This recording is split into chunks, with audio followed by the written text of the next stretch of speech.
Whenever you rent or buy a video, you need to be sure that the film you choose is suitable for the audience at home. Do sit down. We're just about to have some tea. Ladies and gentlemen, please do not panic, but scream! Scream for your lives!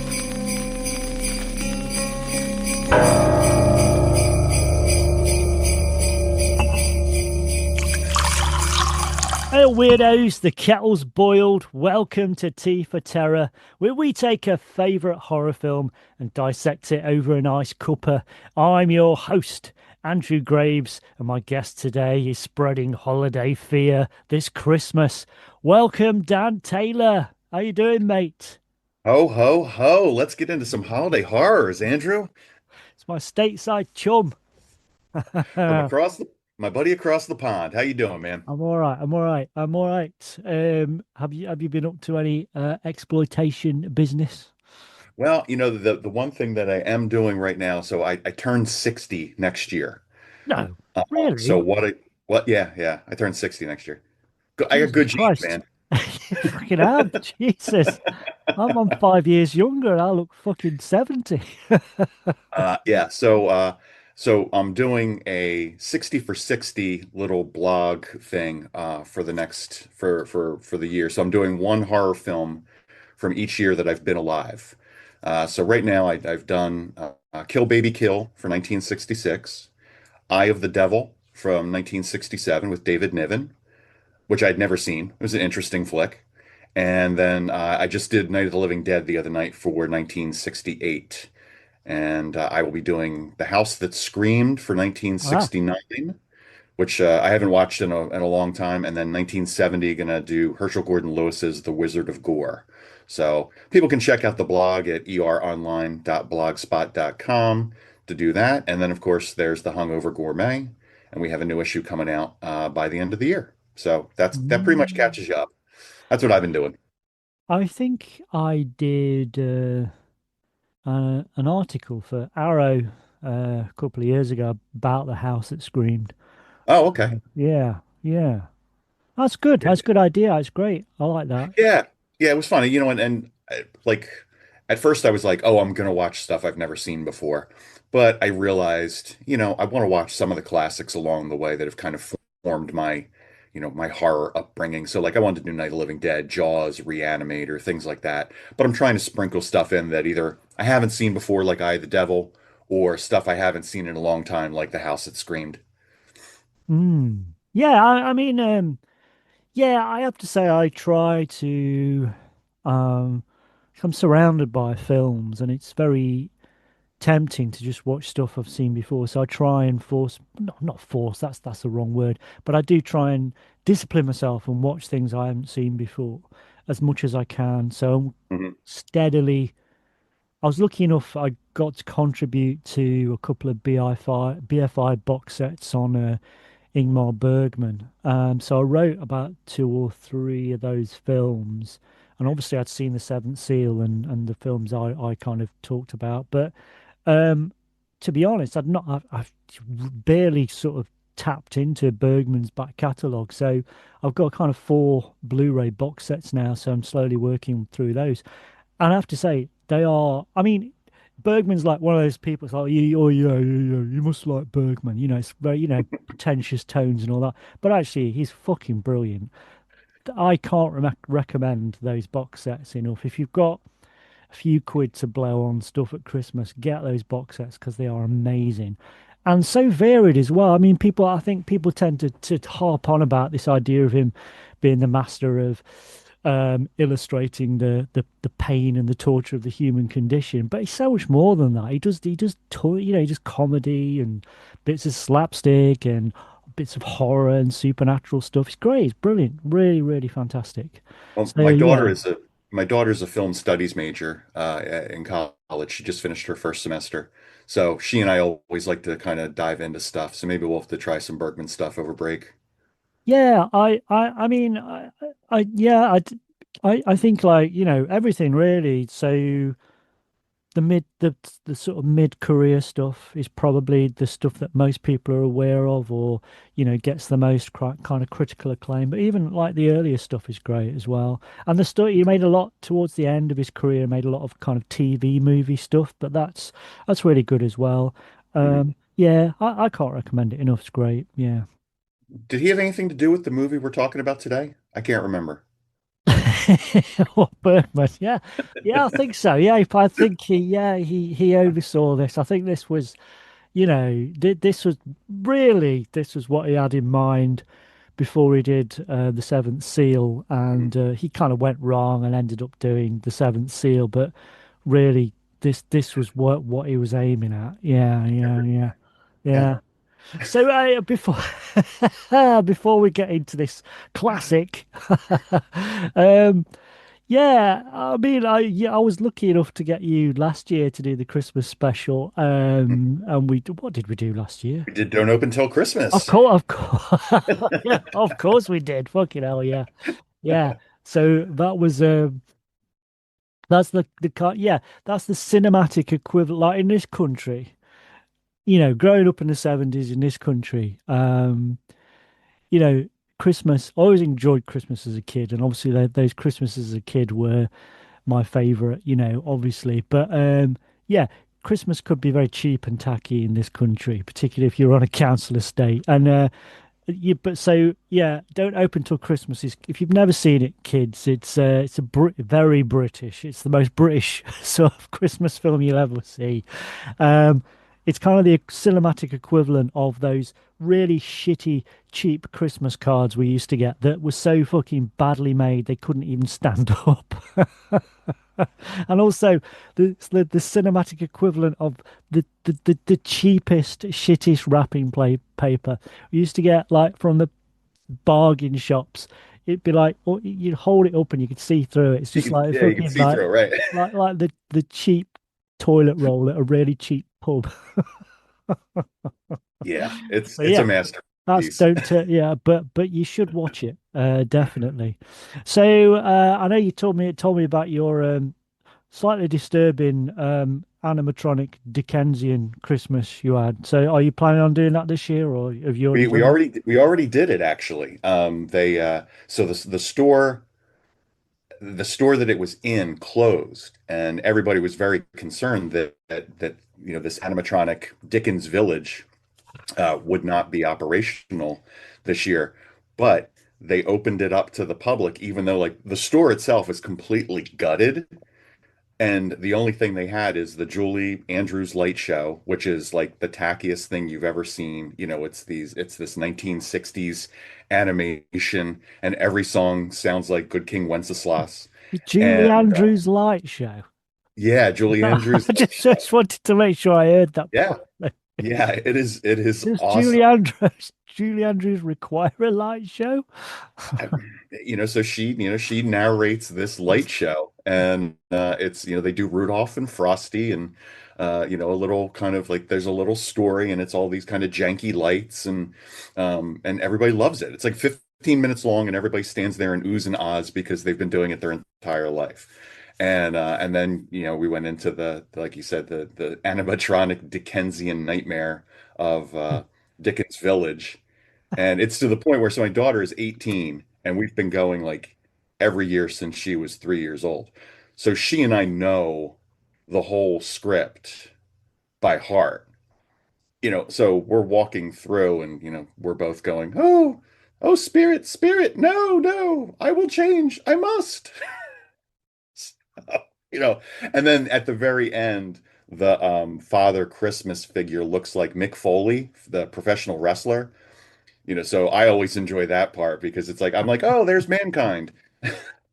So I'm not gonna lie to you. That coupled with the Julie Andrews Light Show sounds awful, and but also I wish I could go and see it. I It's right up my street, it you is know. amazing. Mm. Also, because you know it off by heart, that's kind of like, if if Bob Cratchit suddenly starts ad-libbing, that's when you know you need to start running. Right. That's, that's when AI's kicked in. That's when you're gonna get a Dickensian Westworld moment. Right. It's like the itchy and scratchy episode of The Simpsons. Yeah. Well, Yeah. brilliant. Yeah, that knocks my Christmas into a cocked hat. That's brilliant. Well, it's Uh, great because my daughter's going to school in Philadelphia, which is where the animatronic Dickensian village is located. So we picked her up at school, had lunch, and zipped down to see it. So it was great. It just was the every time perfect the you say perfect the the perfect animatronic family day. Dickensian village, that just sounds like somebody's fever dream. What's going on? Um, Uh, you know what? I I think I said this last time, but yeah, obviously Dickens is synonymous with Christmas. Obviously he wrote lots and lots of stuff, but he is synonymous Christmas Carol, and he wrote a lot of not just a Christmas Carol. He wrote a lot of ghost stories, and specifically Christmas ghost stories. Um, and I this time of year I've got loads of box sets of like BBC adaptations of his stuff, and I watch those every year.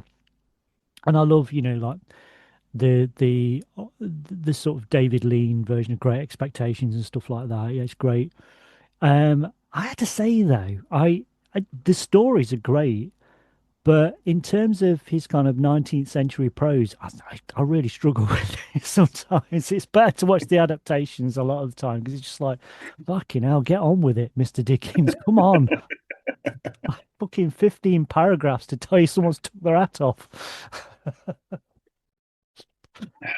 But yeah, so now then, so you mentioned the Dickensian animatronic village nightmare that Santa looked like a wrestler.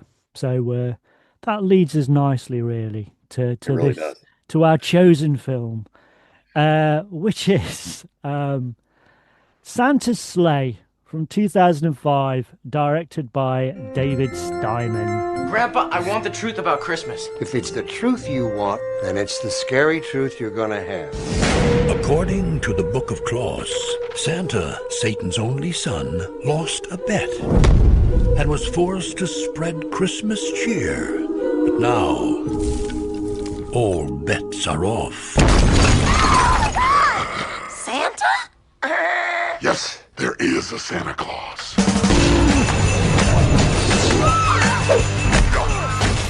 So, Mr. Taylor, when was the first time you saw this film?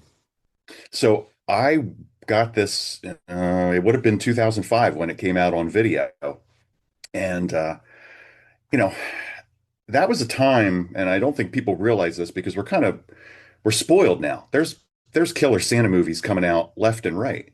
2005 was you were past the point of the classics like Christmas Evil, Don't Open Till Christmas, Silent Night, Deadly Night, and those films, and you hadn't gotten to the things like Rare Exports or the Krampus movies or any of that stuff. So, like, a Killer Santa movie in 2005 was sort of an outlier. So I remember renting it on DVD, and then it must have popped up on cable because my brother-in-law loves quizzing me about what he considers bad movies. And he must have stumbled upon Santa's Sleigh on cable. And so we were talking one day, and he was like, I saw the worst movie that has ever been made. And I was like, did you watch Santa's Sleigh? And sure enough, he had watched Santa's Sleigh. And so while he considers it horrible, I consider it a classic. Well, I think that's kind of like too high praise for it, really, in terms of being the worst film ever made. It's really not. I mean, I don't even think it's the worst Christmas film to come out this week. It's just not. It's not. It's not. It really isn't. I mean, well, I mean, we'll go into the ins and outs of it shortly, but no. I think if you think this is the worst film ever made, then you've clearly you've not lived. Mhm. You've Yeah, you not, need to see more movies. yeah, you need to see more movies because I this film has some obvious faults which we'll go into, I'm sure, but it's also got good few merits, I think. And I have to admit, I'm a hound for this kind of stuff. But I honestly, until you'd recommended it, I'd never seen it. So I watched it for the first time last week. So brand new to me. And I do think it's also I mean, the first thing that struck me, other than it's Christmas and all that, and blah blah blah blah blah, it's um, it's probably the most 2005 film of all the most 2005 films. It's just got, it's just that straight to video. Um, we're going to pretend to have the semblance of a decent cast, but the most decent of that cast are going to be in it for 30 seconds. And, you know, we're going to aim for Farrelly Brothers and Miss, and then we might do a bit of Kevin Smith and not quite get that. But in between all that, there are moments where this film kind of shines through, and it's always like as much as I like the fact that it fails on many levels because it provides entertainment for me, um, I kind of feel they, you know, they were aiming for something, they didn't quite get it, but there is something there, and I kind of wish they'd have had more confidence in themselves because I think the concept's pretty good, and I think some of the casting's good, and and it's got something. What does it have? What is it? You know, it's and here's the thing, like I am not usually a big horror comedy fan, like because I find they're either not gory enough for me as a horror film, and they're not funny. Like a lot of them are just, they really fall flat. So when you get something like Tucker and Dale versus Yeah, I Evil, was just gonna say or that. Yeah, or Santa's Sleigh, where they they don't skimp on the violence, we get some nudity, and it's more funny than it's not. I mean, okay, some of the jokes you're gonna groan, and you see coming a mile away, but it's it's 78 minutes long. It does not overstay its welcome, and it keeps moving. It keeps moving. It's a good film, and it's got some really clever bits. I mean, the basic concept for those who haven't seen it without any spoilers is that an angel played by Robert Culp from the I Spy series, uh, he makes a bet with the son of Satan, played by Bill Goldberg, the professional wrestler, who is Jewish. Makes a bet with him, and they invent curling. And in the curling contest, the angel wins. And this is all dramatized in Rankin and Bass kind of claymation style, which I thought was a brilliant yeah, yeah. touch. And the angel wins the bet. And so when he wins the bet, Satan's son has to be nice and be Santa Claus for 1,000 years. And we are now, that 1,000 years is up, and Santa has arrived in the town of in Hell Township. I mean, the movie's as subtle as a bag of hammers, but he arrives he arrives in Hell Township and encounters, wait for it, Nicholas Yulson, who is the grandson of the angel played by Robert Culp, who has given up eternal life for the love of a good woman. And so, of course, the killer Santa arrives in Hell Township, and in the opening credit, not even, no, I'm sorry, the pre-credit sequence arrives at a dinner, and here's where the casting comes into play. You And can in the see first, in that opening like yeah, 30 yeah, seconds, it's like yeah, that's the budget. That's yeah, that's that's gone. it.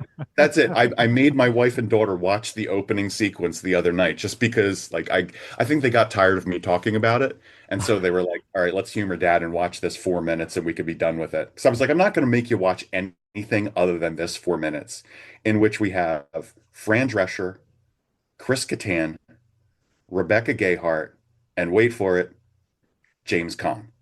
And they're in the film for literally 4 minutes. And it's one of the greatest opening scenes in the history of modern cinema, as Bill Goldberg lays waste to this entire family's Christmas dinner, and it is cinematic genius. Yeah. I mean, has to be said as well, they are a pretty horrible family as well. So, they're not nice people. Oh, Uh, they're all on the naughty list. They're all on the naughty list. so I'm trying to, I can't remember. So I'm, I've not got the details in front of me. Do you know when Elf came out? Oof. No, I don't off the top of my head. Was that a couple of years before? Because I'm thinking it's right around there. I should know this. I wish my daughter was here because she would know exactly when Elf came out. She loves that movie. So Elf is 2003. So yes. right, So yeah, yeah, yeah. yeah, So Jimmy Caan was coming off the high of Elf yeah, and makes his for 4 uncredited minutes cameo. anyway. His uncredited cameo in Santa's sleigh. Sorry, Santa's sleigh with the world's cheesiest mustache. Yeah, it is a good scene. I mean, it is, and to be honest, um, I was kind of surprised because I was kind of expecting, possibly hoping for something much, much, much, much worse than this. I mean, there are bad things about it, but that scene is like, oh, right, okay, fucking hell, maybe we're in for something Yeah. pretty good. Yeah. How have I kind of how has this bypassed me?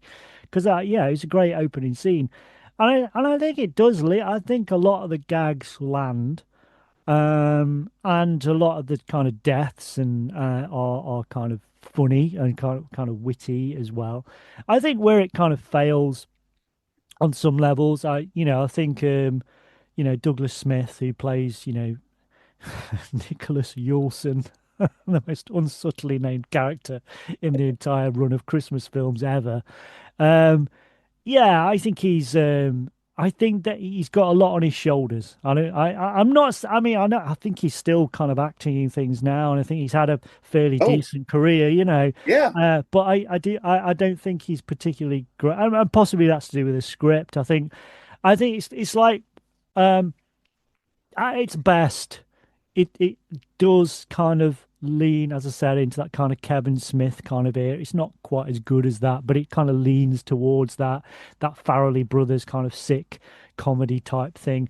Um, but I think because some of the cast maybe aren't as experienced as they would go on to be, it kind of reminds me, how you get these kind of right wing, sort of very right wing leaning sort of production companies like the Daily Wire, and they attempt to make fucking comedy thinking it's really easy, and they very quickly we understand how hard comedy is because they make an absolute fucking bodge of it. And it reminded me a bit of, I'm not saying this is right leaning or anything, but it reminded me of that in that, you know, whatever the script is, the timing's a little bit off, and it's like, so it's kind of like there's a lag, and it's like it just at its worst, it reminds you just how important timing is, and how difficult comedy is to pull off and make, be successful. So yeah, it kind of lags a bit, and it's slightly off, I think, in places. But I do, like I said, I think it's got a lot of, the deaths are really funny, and the bad Santa is very good, I think. And I think Robert Culp is probably like wondering how he got there, but he seems to be enjoying himself. And you have to think he probably wasn't there that much. He's kind obviously Jimmy Yeah. Carn came in for it. He probably there for a morning or an afternoon or whatever. And probably the same with Robert Culp. Really, he's in it a bit more than Jimmy Carn, but he probably, compared to the rest of the cast, he probably wasn't there as much. But yeah, and and I think as well as kind of those Farrelly brothers and Kevin Smith type vibes, those very sort of late 90s, early noughties kind of R-rated comedies that you got at the time. It's got a bit of Gremlins in there as well. It's kind of it's that sort of sort of kind of same sort of stuff. Um, but yeah, the main sort of relate, the love interest couple, it doesn't quite work. It's not like they're terrible or anything. It's just you don't really fully believe it, which is okay. I'm not. It's not going to hold me back. But so it's got all this kind of stuff going on. Yeah, and so the girl is played by Emily DeRaven, Yeah, yeah, who yeah, went on to play Claire on Lost, yeah, and has like and she's like disappeared off the face of the earth. And she's not, she after Jimmy Caan and Robert Culp, she's the best actress probably in the yeah, yeah, production. yeah, yeah, yeah. Well, Saul Rubinek, um, as Mr. Green, the deli owner. Um, yeah, Yes, yes. and so she like disappeared, and then when I mentioned it to my daughter, and I said, "Oh yeah, the main kid is played by what's his name, Douglas Smith, whatever." Yeah, yeah, And yeah, she yeah. was like, and she was like, "Oh yeah, he's the Cyclops in the Percy Jackson films," and she knew who he was Yeah, yeah, yeah. immediately, and he's the worst actor probably of all the main characters. Well, I think he's just miscast. He's supposed Yeah. to be this kind of wisecracking sort of Kevin Smith slacker type, and he doesn't really work. I think. Yeah, yeah. They needed like a young Jason Lee or somebody like that, and yeah, Yeah, he yeah. doesn't really quite pull it off. And one of the things I thought early on in the movie was they did a really good job for like the first hour of keeping Goldberg's dialogue to a minimum.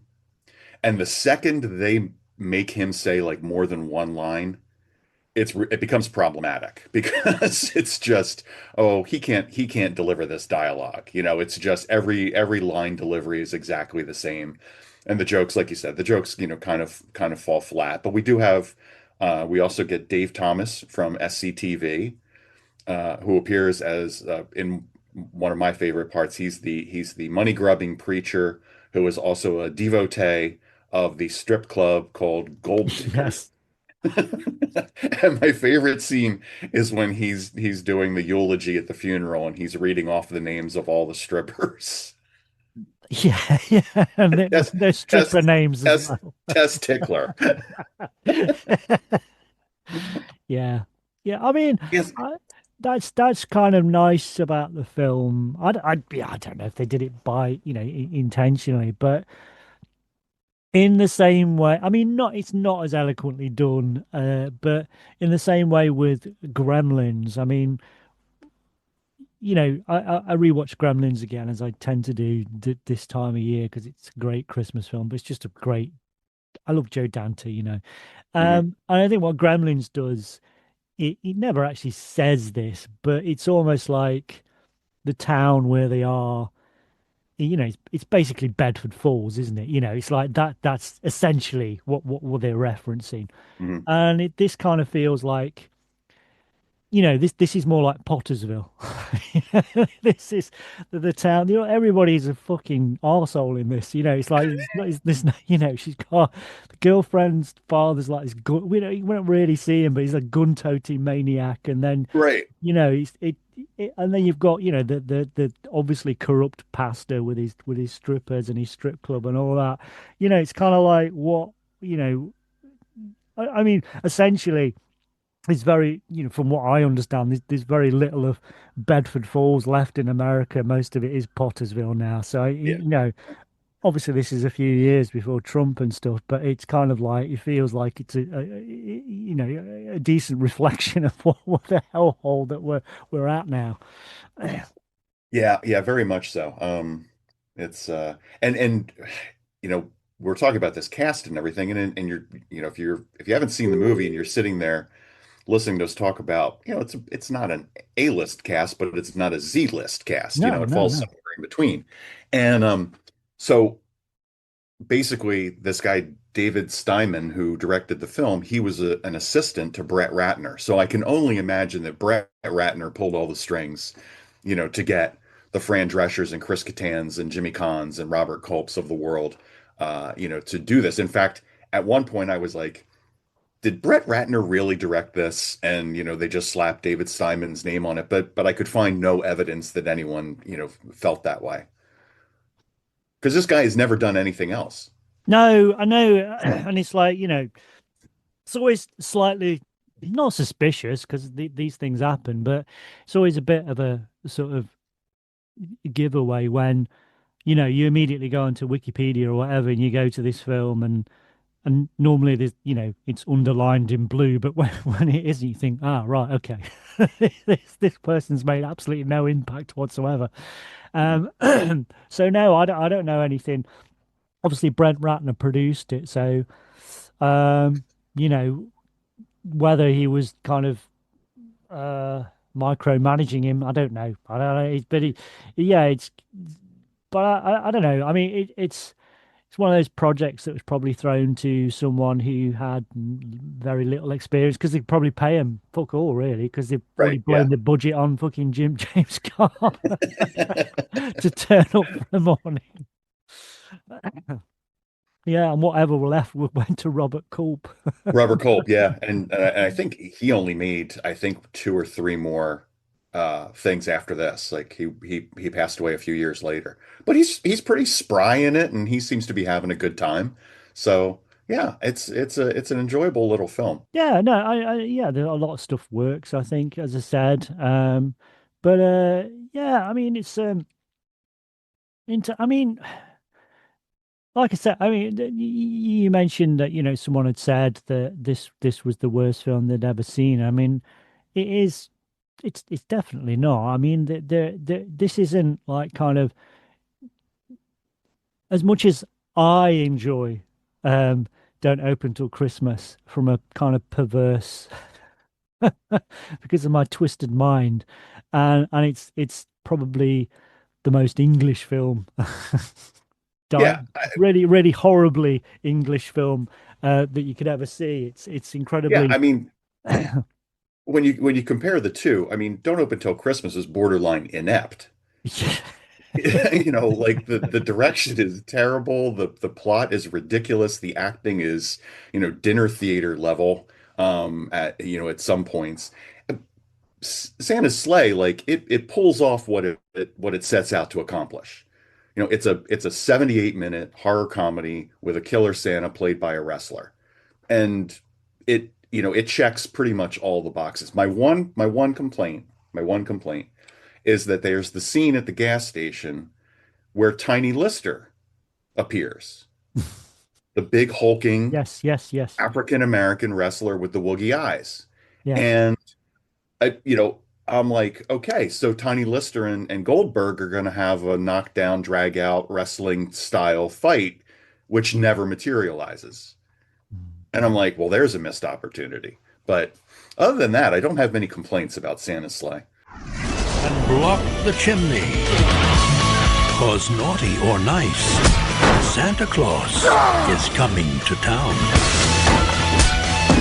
Santa's Sleigh. Go ahead, kid. Let's see what Santa got you. I hate children. Yeah, so yeah, you're talking about Tiny Lister there, who feels like, yeah, I have to say I'm not a wrestling fan, so I'm not really, but I know Tiny Lister, and I know, he's very recognizable straight away. Particularly from, obviously he's got a bit of a cameo in Dark Knight and stuff like that. But yeah, but even from my point of view, as a non-wrestling fan, seems like a bit of a wasted opportunity to just have him stuck behind a counter in a gas station. I mean, again, I don't know whether they had more plans for him, whether there was stuff or they didn't have the budget or whatever, or he maybe just said, "No, I'm not doing that." And, maybe he just wanted a day off and a paycheck. I don't know. So yeah, but it does Or, seem, you know. or, or there is a director's cut somewhere. Yeah, well, probably. Criterion, I demand the Ratner cut. Criterion Collection, Santa's Sleigh, 2 hour, the full cut, everything. I want it all. I mean, you kind of said there about the Tiny Lister, the that's the one of the things you didn't like about it, or the main thing you didn't like about it. But or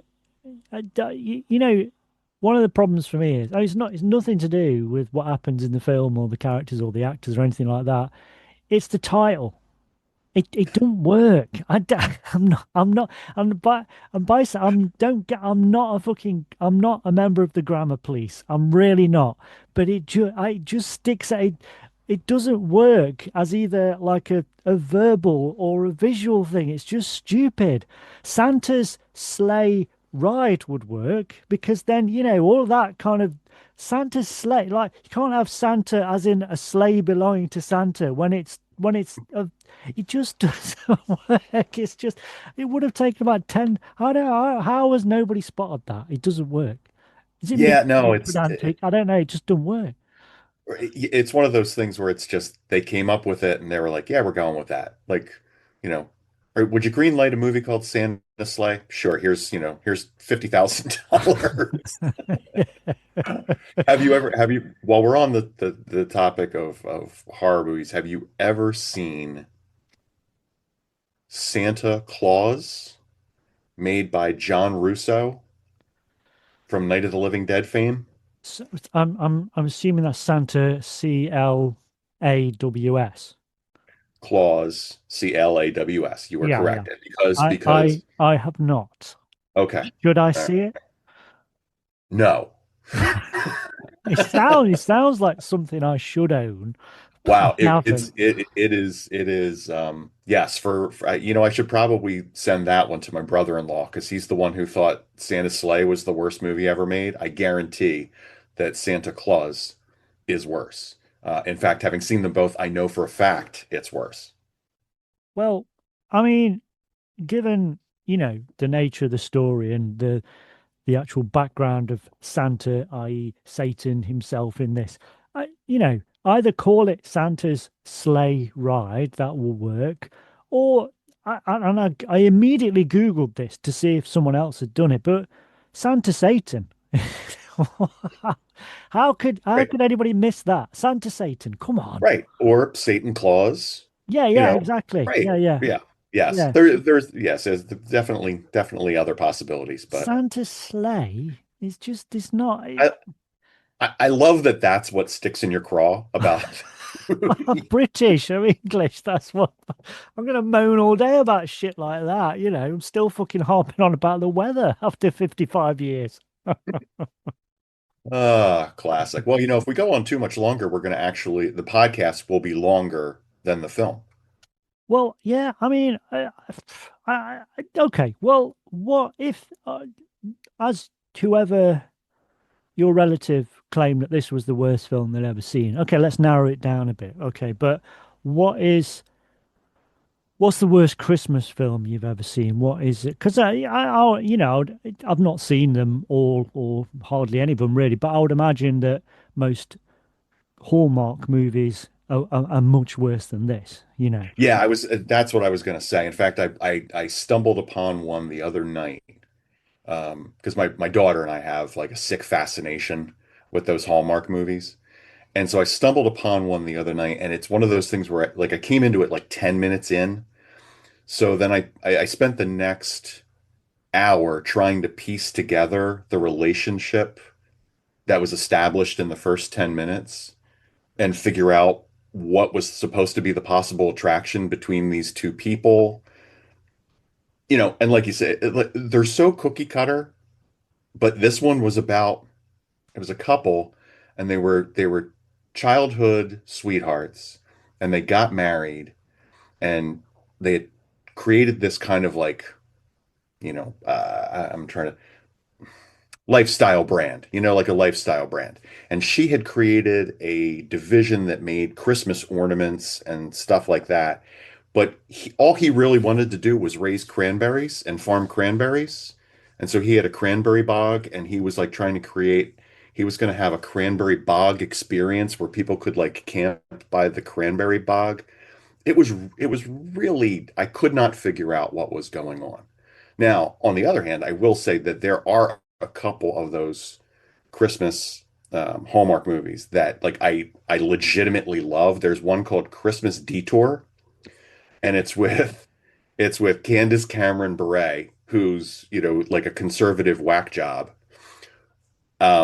But it's actually like a charming kind of like it happened one night sort of take on Christmas. She's traveling cross country to meet her fiance's family, and she meets this kind of wisecracking fellow passenger who's I can't remember the guy's name, but I always describe him as handsome Norm Macdonald because he comes off like Norm Macdonald, but he's like tall and good looking.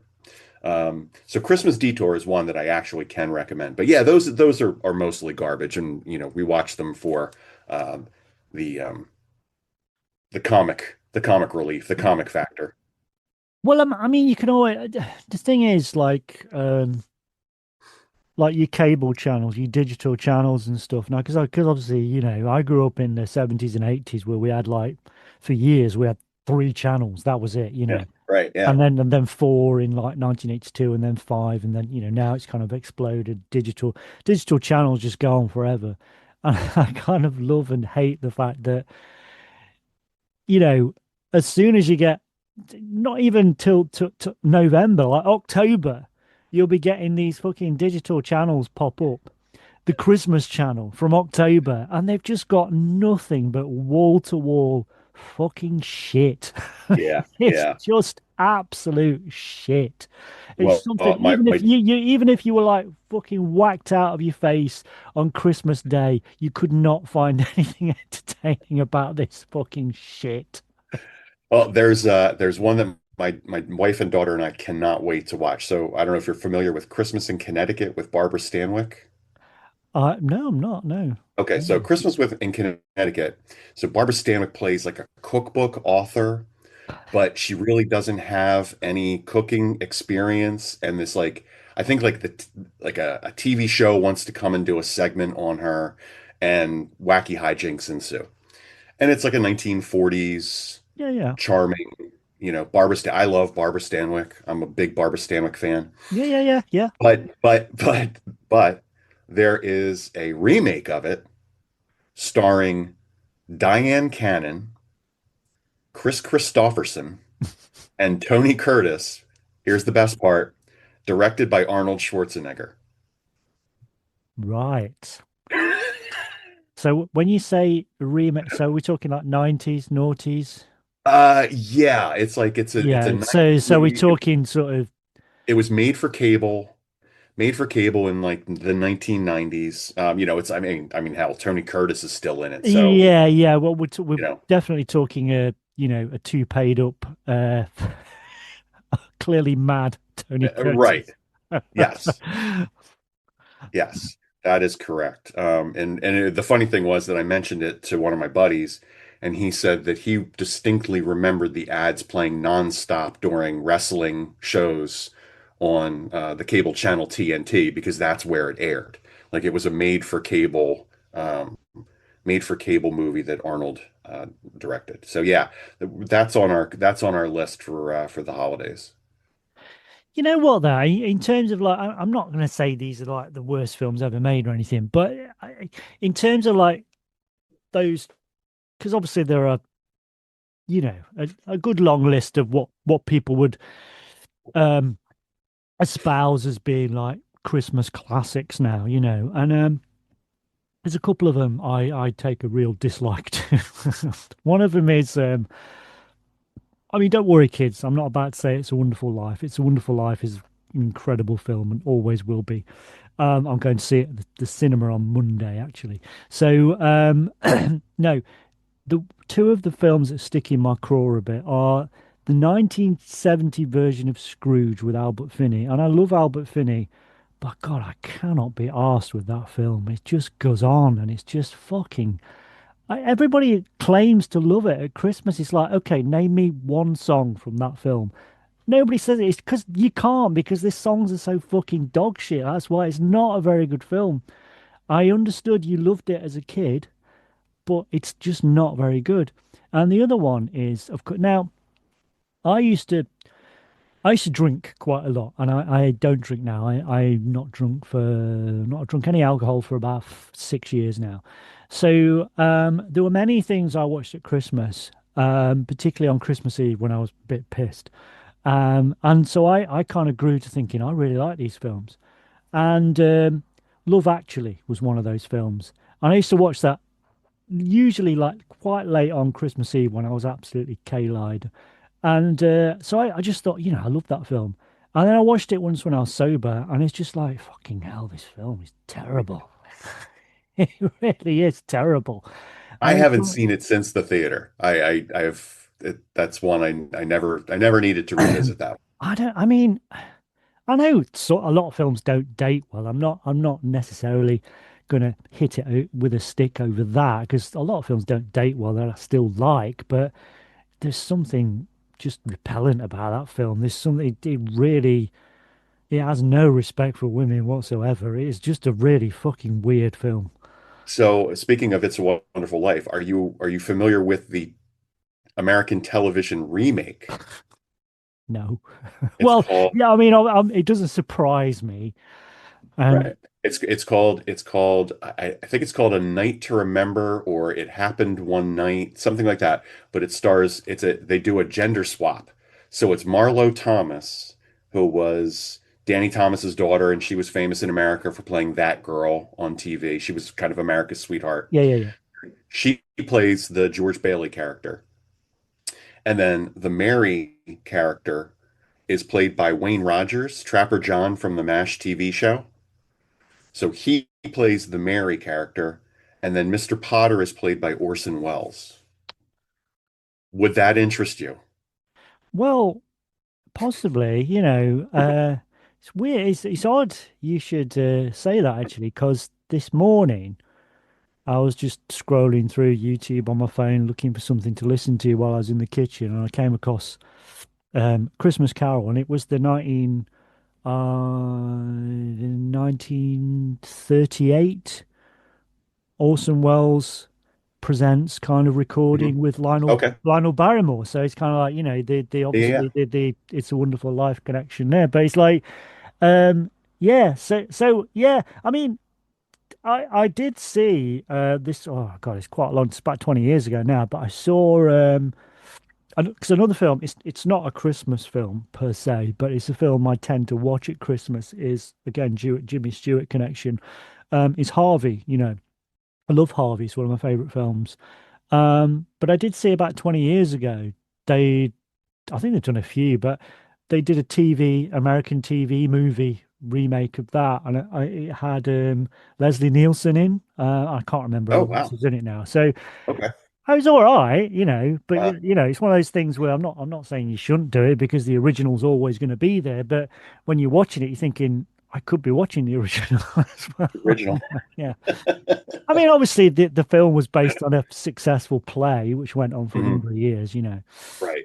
In Yeah, fact, but it's the Jimmy Stewart one that everybody, yeah, holds near and dear. Yeah. and in fact, again, I, I, I do a lot of stuff at my local cinema, Broadway cinema. So I run a lot of Mhm. film courses and stuff like that. And so one of the film courses I was doing a couple of weeks ago, um, the clientele were quite older, sort of a bit older than me. Um, but yeah, one of those we just mentioned Harvey for some reason, and then this woman came up to me afterwards and she said, I went to see Jimmy Stewart doing Harvey on stage. It's like fucking hell, Oh, wow. that's So amazing. my connection to Jimmy Stewart is that his nephew lived like three houses down from us when we first moved into this house. Oh wow. He looked and sounded just like Jimmy Stewart. He was a tall, lanky guy, and he had that voice, and it was really kind of unnerving. Yeah. And he yelled at us because we cut down a tree. So that's my Jimmy Stewart story. No, I love Jimmy Stewart. Jimmy Stewart's just, yeah. I mean, obviously, I'm not. We've got some great actors now, but I don't think we haven't really got that nature of Hollywood royalty anymore. Oh, no, yeah. And that's my daughter is she loves old Hollywood.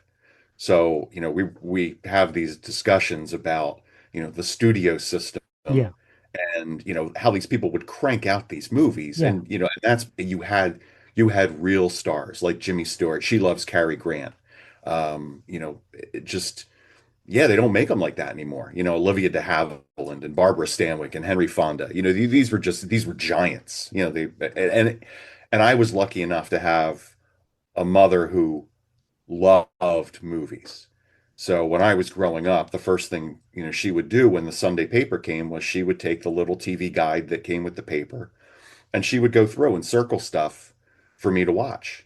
And that was what made me into a movie lover was, her love of movies got passed down to me. And my wife and I both love movies. And so our daughter is this weird amalgamation of the two of us that, she loves the modern stuff that I love. And then she really loves the old Hollywood, the golden age stuff that, my wife loves the pre-code. They go down to Washington and see the pre-code movies on the big screen. And she loves Theda Bara and Mary Pickford, as all 18-year-olds do. Mm. So she's an interesting kid.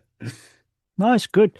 I mean, I think that growing up, obviously I wasn't there during the golden age, but I think what's interesting about growing up in the 70s and 80s, I mean, I've said this before, but that idea in this country, especially, we only had three channels, so which feels like a limitation, but was actually my window into much of what I love now because had I had access to a 24-hour TV show that only played kids' cartoons, I'd have watched that.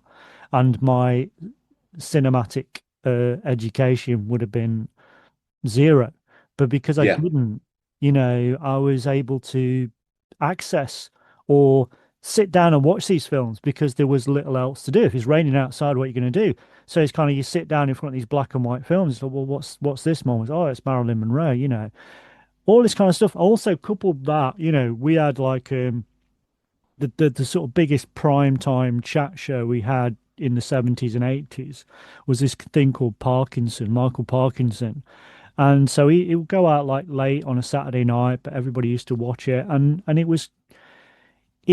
it was one of those rare chat shows where it was huge, it's massive, big stars on it, but it wasn't like it is now, where it's more prescribed and it's more scripted and it's all this and it's kind of gimmicky and it's all about a celebrity coming on to plug the film or book. It wasn't like that. It was kind of like hand-picked people that just came on just to chat. So he would have all of these older, because this, obviously they were still with us and still alive in the 70s and 80s. So you'd have guests like Jimmy Stewart. I remember like Orson Welles. And to me as a kid, he's just this big fat guy who's just constantly smoking cigars, just chatting shit, not plugging anything, just chatting shit about old Hollywood. And then you'd have like, at the time, just a Bette Davis coming on and just being absolutely terrifying. This mad old woman just constantly chuffing the fags and just talking about and slagging off Yep. everybody else, Yep. or Groucho or whatever. It was just like amazing. It was like almost like I felt really privileged being around, to see the last kind of limelight of these people. It was really interesting times.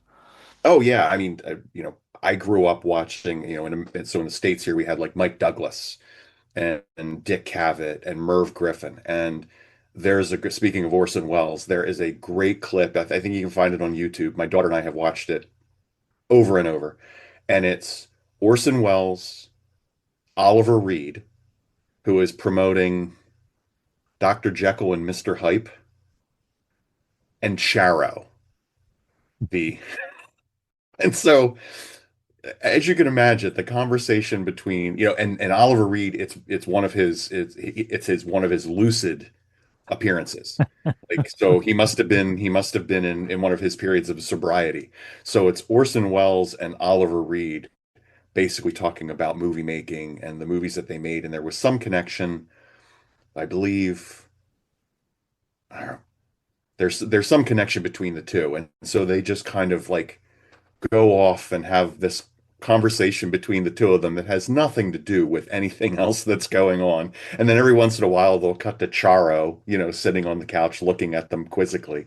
But it's on YouTube. You need to check that one out. Merv Griffin, Orson Welles, Oliver Reed, and Charo. Yeah, I love those kind of those kind of 70s, 80s interviews. They're just fantastic, I think. Um, because it was, he's capturing this time. So, what it you- if you what's the one? So if we remove like exploitation and horror out the equation, what's the one Christmas film you have to watch every year? Yeah, so my nephew was born on Christmas Eve, and so every year we have a big dinner party for his birthday, and we always sit down and watch It's a Wonderful Life as the last thing that we do before we go to bed. And it kind of devolves into us doing terrible Jimmy Stewart impressions and things like that. And we tell the same jokes that we told last year. Um, but it's just, and then by the end of it, we're all crying. you know. But yeah, that's the one thing. That's our Christmas Eve tradition is we watch It's a Wonderful Life. That sounds good to me. And yeah, I'll definitely watch It's a Wonderful Life every year. Like I say, I'm going to the cinema on Monday to see it. I do love it, and it's not just because it's a Christmas film. It is, it works best at Christmas, but it's one of the best films ever made. And it really is. It's just superb. Every Mhm. second of that film is iconic. It's a brilliant script. It's brilliant performances. It works. And it isn't, and again, lots of people have said this, and I'll repeat it. This idea that it is kind of schmaltzy is bullshit. It's one of the darkest, it's a fucking guy who's driven to suicide by a corrupt banking system. That's what It's a Mhm. Wonderful Life is. It's great. But yeah, I do love it. It's so funny. It's just a brilliant script. It's so witty, the dialogue. There's just things that pop in my head, and me and my wife will do. What, this old thing? I only wear this when I don't care how I look. Yeah, it's we find ourselves quoting it all year. We always talk about how Uncle Billy is. We always Google how old Uncle Yeah, Billy yeah, is in yeah. the movie. Well, 'Cause- again, it's kind of like it's all Uncle Billy's fault. yeah, it is. Why Uncle does Billy's an nobody idiot. shoot Uncle Billy? If they had sent Uncle Billy to war, the movie'd be over. Yeah, You know. yeah, yeah, yeah, yeah. Listen. Any last thoughts on Santa's sleigh? No, I would just encourage everyone to set even if you just watch the opening scene. It's worth it just to watch the opening scene. 4 minutes of your time, you'll love it. It's streaming on different platforms. You can probably pick up a used DVD of it for the price of a cup of coffee. But you know, while while I recommend Don't Open Till Christmas and Silent Night, Deadly Night and things like that, um, Santa Sleigh is really a lot of fun. I mean, it really is. Even if you're because it's not super gory. It's violent, a little gory, but yeah, I highly recommend you set aside 80 minutes of your time and enjoy Bill Goldberg, Robert Culp, and Jimmy Caan in Santa's Sleigh. Yeah. You should come back. I mean, it'd be great to have you on the show in the year, just normally, but it'd be great if you can come back next Christmas to do the next one. Maybe we'll do Santa Claus Conquers the Martians, maybe. Ooh, okay. Yeah, or what's it? Isn't there a Mexican like Santa versus the devil or something? There's some Mexican horror film. I don't know. There's a Okay. million of them. Well, listen, thanks as always. It's genuinely a pleasure. It's really, really lovely to see. I always enjoy our chats on here. It's really lovely to see us, particularly at this time of year. So thanks from the bottom of my heart. Thanks for coming on again. Hey, happy Um, holidays. yes, same to you. And yes, so Merry Christmas, everybody. Thanks to Dan Taylor for coming back on again. And remember to call round next Christmas. Make yourself at home. You look like you're dying for a nice cup of festive tea. And remember, my friend, future events such as these will affect you in the future.